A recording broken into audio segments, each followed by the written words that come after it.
बोल बम बोल बम, हर हर महादेव।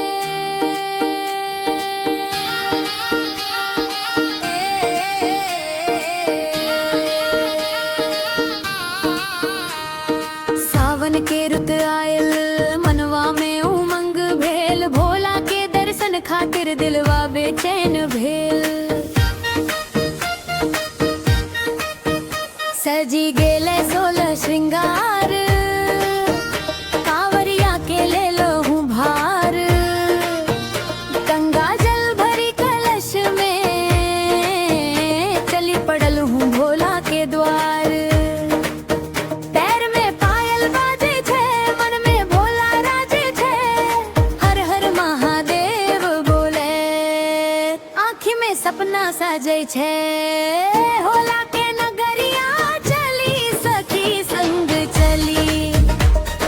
बोल बम बोलेत बोलेत डगरिया चली। गंगा जला का माथ पर भोला के नाम जपी जपी, सावन में रंगायल मन शिव के भक्ति में झूमी चली।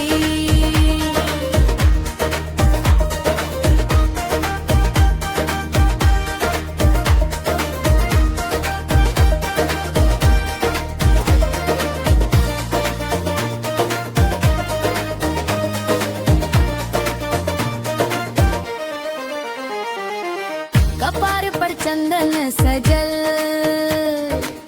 गला में रुद्राक्ष के हार। डमरू के धुन सुनी सुनी, नाचे हमरा मन बार बार। नीलकंठ भोला दानी अच्छी जग के रखवाली, एक बेर नजरी करूं भोला बिनु लागे दुनिया खाली। भोला के नगरिया चली सखी संग चली। बोल बम भोलेत भोलेत डगरिया चली। गंगा जल का माथ पर भोला के नाम जपी जपी, सावन में रंगायल मन शिव के भक्ति में झूमी चली।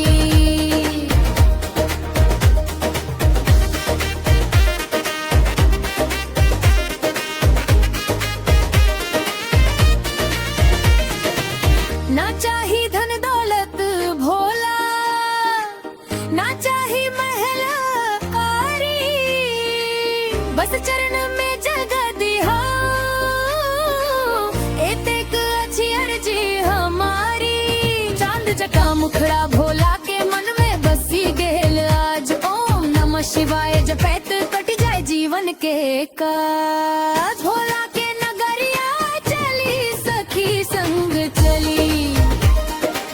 हर हर महादेव बोली सावन चली। कांवरिया के संग संग भक्ति के रंग रंग, भोला बाबा के चरण में अपन मनवा अर्पण करी चली।